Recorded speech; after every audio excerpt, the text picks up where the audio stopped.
ডারামপুর থেকে এখানে এসেছি গঙ্গা স্নান করতে। মেলা বসবি, মেলা দেখবো। প্রতি বছর গঙ্গা স্নানের মেলা হয়। আল্লাহর রহমতে বেঁচে গেলে ভালোই হয়, খারাপ হয় না। ওই মন্দিরটা 10 কিলোমিটার দূর থেকে দেখা যায়। একটা ফ্যান দিয়েছে, ফ্যানের নিচে এই শ্যামনগর অনেক ঐতিহ্যবাহী গ্রাম এবং সনাতন ধর্মের লোকেরা শান্তি শৃঙ্খলা বুঝে ওনারা ধর্মীয় অনুষ্ঠান পালন করে থাকে।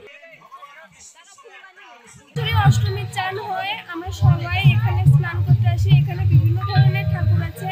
আমরা এখানে স্নান সেরে সূর্য দেবতাকে প্রণাম করে এখানে বিভিন্ন ঠাকুরের মাথায় জল ঢালি।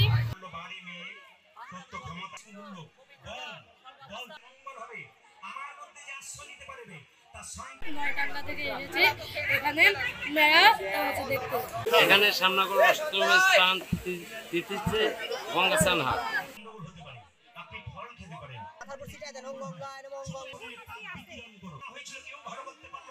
কালী পূজা হয়, গঙ্গা পূজা হয়, শিব পূজা হয়। এখানে সারাদিন লীলা কীর্তন হবি, কীর্তনের সময় প্রসাদ দিবি, প্রসাদ বিতরণ হবি।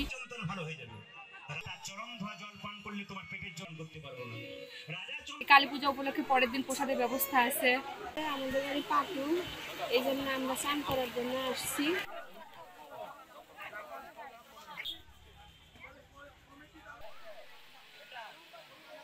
সবাই আসে নিজের পাপ মোচন করতে। রাত্রে মায়ের পূজা, কালী পূজা ভক্তবৃন্দকে নিয়ে করা হয়।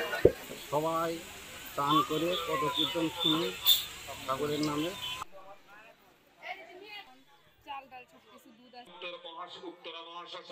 পরিবেশই ভালো, কিন্তু এটা যদি ভালো করে দেওয়া হয় তাহলে খুব ভালো হয়। আমার এই ঘাটটা যদি সংস্কার করে দেওয়া যেত খুব ভালো হতো। সরকারের কাছে এটা আমার আবেদন। দূর দূরান্ত থেকে প্রতি বছর পুণ্যার্থীরা নদীতে স্নান করে এবং দেশ মাতৃকার জন্য প্রার্থনা করে যাতে পৃথিবীর সমস্ত লোকজন আমরা সুখ শান্তিতে বসবাস করতে পারি।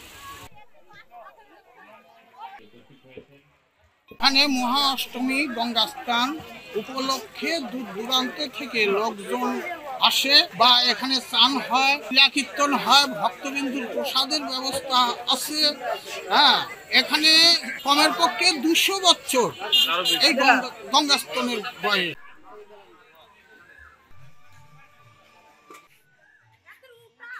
বছরের ন্যায় শ্যামনগর আমাদের এই তোরা মহাশ্মশানে পূর্ণ স্নানের জন্য দূর দূরান্ত থেকে অনেক ভক্তবৃন্দ আসে পাপ মোচনের জন্য। বা এখানে খুব উৎসাহ উদ্দীপনার মধ্যে দিয়ে আমাদের স্নান উৎসব হয় বা এখানে প্রসাদ বিতরণ হয়। এলাকার যত ভক্তবৃন্দ আসে বা এখানে লীলা কীর্তন পরিবেশন হয়।